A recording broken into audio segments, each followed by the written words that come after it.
حضرت ابن عباس رضی اللہ تعالیٰ عنہما سے روایت ہے، کہتے ہیں کہ اللہ کے نبی صلی اللہ علیہ وسلم مکہ یا مدینہ کے باغات میں سے کسی باغ سے تشریف لے جا رہے تھے۔ راوی کو یہاں پر تھوڑا سا ڈاؤٹ ہے، تھوڑا سا شک ہے، طے نہیں کر پا رہے ہیں کہ اللہ کے نبی صلی اللہ علیہ وسلم مکہ کے باغ سے تشریف لے جا رہے تھے یا پھر مدینہ کے باغ سے تشریف لے جا رہے تھے۔ بہرحال اللہ کے نبی صلی اللہ علیہ وسلم مکہ یا مدینہ کے باغات میں سے کسی باغ سے تشریف لے جا رہے تھے۔ فَسَمِعَ صَوْتَ إِنسَانَيْنِ يُعَذَّبَانِ فِي قُبُورِهِمَا، تو اللہ کے نبی صلی اللہ علیہ وسلم نے ایک آواز سنی کہ جو دو انسانوں کی ہے اور ان کے قبر سے آ رہی ہے۔ وَمَا يُعَذَّبَانِ فِي كَبِيرٍ، اور اللہ کے نبی صلی اللہ علیہ وسلم نے ارشاد فرمایا کہ ان دو قبر والوں پر سخت عذاب ہو رہا ہے۔ پھر اللہ کے نبی صلی اللہ علیہ وسلم نے یہ بھی بتلایا کہ ان دو قبر والوں پر کس وجہ سے عذاب ہو رہا ہے۔ وہ لوگ دنیا میں کون سے ایسے گناہ کیے تھے جس کی بنا پر، جس کی وجہ سے ان کے قبر میں عذاب ہو رہا ہے۔ اللہ کے نبی صلی اللہ علیہ وسلم نے ارشاد فرمایا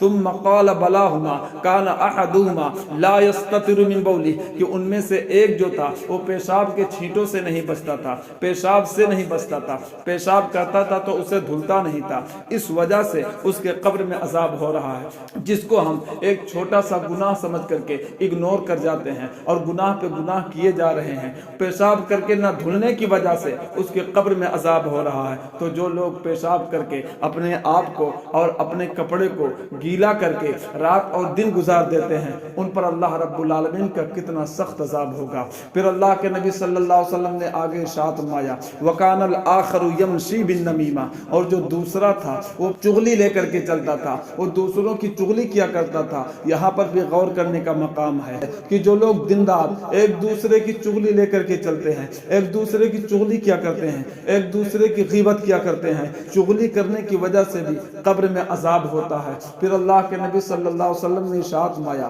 اپنے صحابہ کو فرمایا کہ جاؤ ترشاخ لے کر کے آؤ، جاؤ گرین برانچ لے کر کے آؤ، جاؤ ہری ٹہنی لے کر کے آؤ۔ جب ترشاخ کو لایا گیا، اللہ کے نبی صلی اللہ علیہ وسلم نے اسے دو حصوں میں تقسیم کر دیا، دو حصوں میں ڈیوائیڈ کر دیا، اور ڈیوائیڈ کرنے کے بعد میں ایک ایک ٹکڑے کو دونوں قبر پر رکھ دیا۔ فقیل لہ یا رسول اللہ صلی اللہ تعالی علیہ وسلم لما فعلت ھذا،